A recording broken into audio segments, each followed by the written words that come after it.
آپ کو رائٹنگ کے بارے میں وہ بیسک بنیادی بات سے آگاہ کروں گا جس سے آپ کی رائٹنگ بیسٹ ہو جائے گی۔ ہماری رائٹنگ کے بیٹا 3 اصول ہوتے ہیں جو ہم اسے پیوند بھی کہہ سکتے ہیں۔ وہ 3 پیوند اگر آپ کام کرتے ہیں اس پہ تو آپ کی رائٹنگ بیٹر ہوگی، اگر آپ نہیں کر رہے ہوتے تو اس پہ آپ کی رائٹنگ بیٹر نہیں ہوتی۔ لیکن آپ وہ پیوند کو کر رہے ہوتے لیکن رانگ وے پہ کر رہے ہوتے۔ میں آپ کو بتا دوں کہ ہمارے پاس ایک پیوند ہے، ہم اسے کہہ سکتے ہیں بیٹا یہ والا پیوند۔ ذرا آپ بیٹا 6 کلاس آپ نے غور سے دیکھنا ہے کیونکہ پھر میں نے آپ کو اس طرح کے الفاظ بنانا سکھانے ہیں۔ یہ ہمارے پاس ہے پیوند، اسے ہم اضافی پیوند بھی کہہ سکتے ہیں۔ یہ نمبر 1 پیوند ہمارے پاس ہے، اور نمبر 2 ہمارے پاس پیوند ہوتا ہے یہ اس طرح کا، اور نمبر 3 ہمارے پاس پیوند ہوتا ہے یہ اس طرح کا۔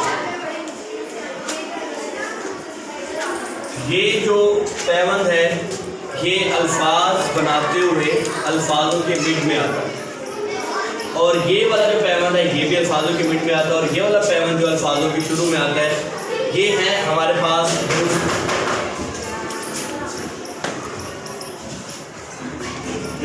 درست پیوند ہے۔ آپ موسٹ اسٹوڈنٹ جو ہیں وہ اس طرح سے غلط بناتے ہیں کہ یہ ہے ہمارے پاس غلط پیوند۔ کیا کرتے ہیں اس پیوند کو بیٹے اس طرح سے بنا دیتے ہیں، ٹھیک ہے، اور اس پیوند کو بھی اس طرح سے بناتے ہیں، اور یہ والا پیوند بھی اس طرح سے بناتے ہیں۔ اب جیسا کہ میں نے آپ کو بتایا کہ یہ والا جو پیوند ہے ہمارے الفاظوں کے مڈ میں آتا ہے، مطلب یہ ہمارے پیوند ہے ہمارا جب بھی ہم الفاظ بناتے ہیں، کیونکہ یہ جو پیوند ہے موسٹ اسٹوڈنٹ اسی طرح سے بناتے ہیں۔ یہ پیوند آپ ضرور بنا رہے ہوتے ہیں لیکن آپ کو پتہ نہیں ہوتا بیٹا یہ پیوند بنانے کے لیے آپ نے اس کی اصل شکل جو ہم نے آپ کو دکھائی ہے، میں آپ کو الفاظ بنا کے دکھا رہا ہوں، اس کی اصل شکل یہ ہے۔ آپ کو جب اس کے آپ الفاظ بنائیں، دیکھیں آپ گورنمنٹ لکھ رہے ہیں، اس کے بعد دیکھیے گا ہم نے اسی پیوند کو یہاں پر رائٹ کیا ہے، نظر آ رہا ہے بیٹا آپ لوگوں کو؟ جی یہ بیٹا دیکھیں یہ ہمارے پاس بنا گورنمنٹ۔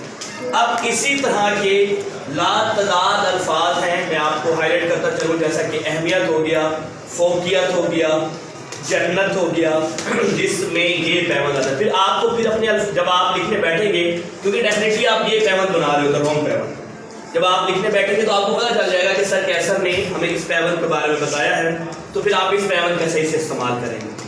سمجھ آ گئی اسٹوڈنٹ؟ اب ہم نے اس پیوند کے بارے میں بات کرنی ہے۔ یہ پیوند بیٹا کیا آپ لوگ کرتے ہیں جب بھی، دیکھیں میں نے آپ کو یہ الفاظ سمجھایا نا، اب آپ کا گورنمنٹ جب بھی آپ لکھیں گے اس پیوند سے آپ نہیں لکھیں گے یہ ہمارا غلط ہے، پیوند کا استعمال آپ خود سے کر لیں گے۔ دوسرا پیوند یہ ہوتا ہے بیٹا کہ آپ کیا کرتے ہوتے ہیں، جب آپ الفاظ بناتے ہیں تو آپ ایسے بناتے ہیں، جب آپ مت لکھتے ہیں تو آپ ایسے لکھتے ہیں، جب آپ سب لکھتے ہیں تو آپ ایسے لکھتے ہیں۔ اب ہمیں یہ نہیں بنانا، ہمیں اس پیوند کا استعمال کرنا ہوتا ہے۔ یہ دیکھو جب ہم جیم بنائیں گے، جیم کے بعد جیم کی آگے شکل ختم، اس کے بعد پیوند نمبر 2 ہم نے بنایا ایسے، دیکھ رہے ہو یہ وی شیپ کی طرح نظر آ رہا ہے، پھر اس کے بعد آپ اس کو بے کی شیپ جوڑ دیں گے، ہمارا کیا بنے گا جب۔ اب یہ جو چیزیں ہیں ہماری یہ رانگس ہیں، مطلب ہمیں اس طرح سے کام کرنا اور اس طرح سے کام نہیں کرنا۔ اب آپ سے یہ والا پیوند سمجھ آ گیا آپ کو؟ یہ الفاظوں کے مڈ میں آتا ہے، اسے ہم رانگ ڈبلیو کہتے ہیں، درمیان میں آتا ہے۔ اس کے میں نے آپ کو چند الفاظوں کے بارے میں بتایا، پھر ہم اس کے بھی مشق کرتے ہیں وغیرہ۔ یہ ہم آج سے ہمارے ایسے الفاظ نہیں ہوں گے اس طرح سے وی شیپ کے ہوں گے۔ یہ دیکھو یہ والا پیوند آپ کو نظر آ رہا ہے، یہاں پہ پیوند نظر آ رہا ہے آپ کو یہ والا، اور یہ والا پیوند جو ہے الفاظوں کے شروع میں آتا ہے۔ جیسا کہ لوگ کیا کرتے ہیں میں آپ کو بتا دوں، ہمیشہ لکھتے ہیں بچے زیادہ تر بیٹا، آپ دیکھیں اس طرح سے ہمیشہ ہو گیا ہماری، یہ الفاظ بیٹا ایسے نہیں بنائے جاتے۔ یہ پیوند ہم سے مد شیپ کہہ سکتے ہیں، الفاظوں کے شروع میں آتے ہیں۔ یہ دیکھیں بیٹا ہم نے یہاں پر مد بنایا ایسے، پھر اس کے بعد وہی والا پیوند، پھر اس کے بعد ہم نے الفاظ کو کمپلیٹ کیا۔ سمجھ آ گئی بیٹا؟ تو یہ والا کوئی ہمارا الفاظ نہیں ہوگا۔ آج سے ہم نے اس بات کا خیال کرنا ہے لارل سائنس سیکنڈری اسکول جامعہ میں یہ ورکشاپ ہو رہی ہے، اور آج ہم نے آپ کو یہ بتایا کہ یہ 3 پیمن آپ استعمال تو کر رہے ہوتے ہیں لیکن آپ کا سٹائل اس طرح کا ہوتا ہے جس کی وجہ سے آپ کے الفاظ غلط ہو جاتے ہیں. تو ہم نے یہ پیمن آپ کو بتائے ہیں، پیمن نمبر 1، پیمن نمبر 2 اور پیمن نمبر 3. یہ الفاظوں کے مڈ میں درمیان میں آتا ہے، یہ بھی، اور یہ جو ہے الفاظوں کے شروع میں آتا ہے. تو ہم اسی طرح سے اسی پیمنس کی مدد سے الفاظ بناتے ہیں، تو آپ کو پتہ چلے گا کہ کیسے رائٹنگ کرنی ہے.